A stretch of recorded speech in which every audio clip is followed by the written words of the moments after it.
Hello and welcome to Learning and Technology in the Classroom. My name is Kim Brenneman. I will be presenting today. So today we're going to cover some classroom technology, platforms, resources, implementation. We're digging a little bit more deeper to the learning experience of the student, looking at positive behavior, digital citizenship, recommendations for expectations and guidelines, advantages and disadvantages of technology, and bringing your own device. So let's get started. All right, look at the different platforms. So this is actually like the delivery system of using technology. So there's different platforms we can use. The biggest one that a lot of us use is Google Classroom. It's part of the G Suite for Education. So really houses Google Meets, Google Docs, Google Forms, Gmail, really using interactive videos from YouTube is really simple. I also forgot Google Sites. Really, in the classroom platform, you can assign things, grade, track, all of those things. Some of us are also familiar with Adobe. There's Teachable, which is another online platform which you can load up a class to deliver to students. And we're all familiar with Blackboard as another online platform for delivering content online. There's also Boom Learning, which is the Boom cards are really popular. So you can make your own and you can kind of see it's like an interactive kind of quiz. You can also, this is also a resource where you can buy content, like, for example, this biology of the cell, identifying cell parts. Online resources. So this is the content. So Khan Academy, they have so many classes and resources listed, but a lot of the content is these great videos to explain anything from math to it's just a long resource, but a lot of kids really appreciate the videos to help them learn the content. iReady is another one that I'm not as familiar with, but it's again has content and you can build classes using their content. There's Teachers Pay Teachers for online content as well. And then moving in more into the implementation and how to use the platforms and the resources. So in a traditional classroom, the content is reviewed in class through the teacher, through lecture, through different ways of learning, presentations, and then homework is done at home to review the content. Whereas in a flipped classroom, the content is taught at home. So maybe they're watching a video from Khan Academy, and then they come into the classroom and they practice the skills under the supervision of the teachers. I know some parents that might love this way of doing things as they really struggle with the content at home. And then some blended learning options is like the face-to-face, where the teacher delivers the online curriculum in the classroom. Rotation, so kids use computers in the classroom. Self-paced, which is another benefit.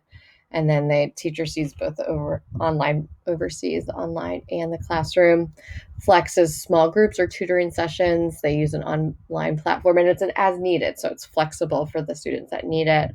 An online lab is like the entire course is online. This is kind of where we're at now, but it can also be done in the building and overseen by someone other than the teacher. Self-blended, the students, they can take additional courses that maybe they're not taking in the actual brick and mortar school building. And online learning is where we're at, where just everything is virtually done. Okay, learning experience. So, talking to kids about their digital footprint and how things live. And, we need to be mindful of what we post on Facebook because that stays and it's hard to hide, or, you really want to make sure your kids understand their digital footprint.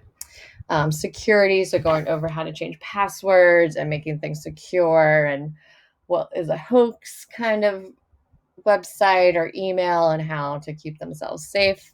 And then really so critical right now to identify reliable resources, in learning and in news. So really finding ways to teach kids about these things.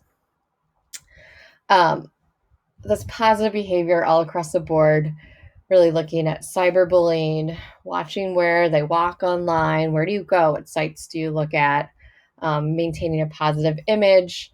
I was just on a webinar yesterday where some students on Facebook had taken the George Floyd challenge and posted a picture of themselves and someone else in the position that George Floyd was murdered in, and these kids are losing scholarships. And it's really important to understand that footprint.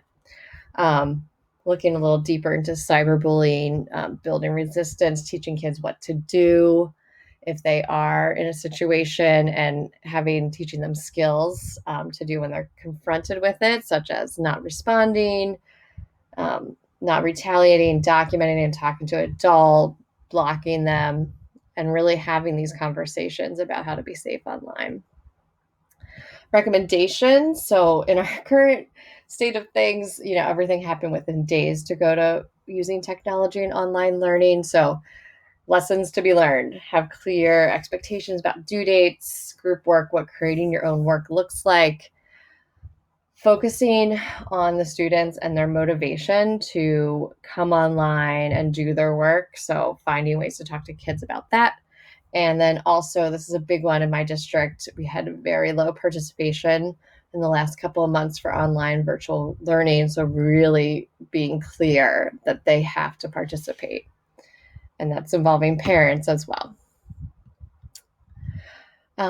Some challenges with using technology, and I really want to, we already talked about internet safety and finding reliable sources. So as we go into this, using more technology, we need to focus on making sure students know about these two things. Looking at other challenges is technical support. I hate when technology does not work. It's one of the most frustrating things to me. And then also transitioning to a different way of teaching and having students learn takes a lot of work. So already I just put in this funny picture here of, prep time is precious, and having time to prepare and create these online learning platforms is a lot of work. And so we just need to make sure that we're giving teachers the time to do that. And the big one, especially for like bringing your own devices and when we move into this technology, is equity. And it does we don't start from the same place. So making sure that everybody has the same opportunities around technology. Benefits. You can provide on these online platforms, you can provide instant feedback to students. You can look at their Google Doc and make comments in it. So you can give it feedback instantaneously. You can, all of these platforms and even some of the resources, you can monitor the students' progress really easily. It's all built in, and setting goals for students. Also, there's just more opportunities with expanded expanding technology into education, looking at different styles of learning. So maybe students more visual, so video might help them understand a concept in a different way than, just a lecture or something like that. And then also collaboration and group work within technology. It's easy to do within Google Classroom, for example, to work on projects together. You can really use technology to accommodate at-risk students, like the pregnant teens that can't come to school for after they have their babies. They can do some online learning. And also, you can use technology and online learning to give students the opportunity to catch up if they've fallen behind. Going paperless is a big benefit. Being able to communicate with students even when you're not in the building is great. To use technology, organizing activities for both students and staff, and then really making lessons more interactive. All right, well, thank you for your time. Here are my references. I appreciate it. Thanks.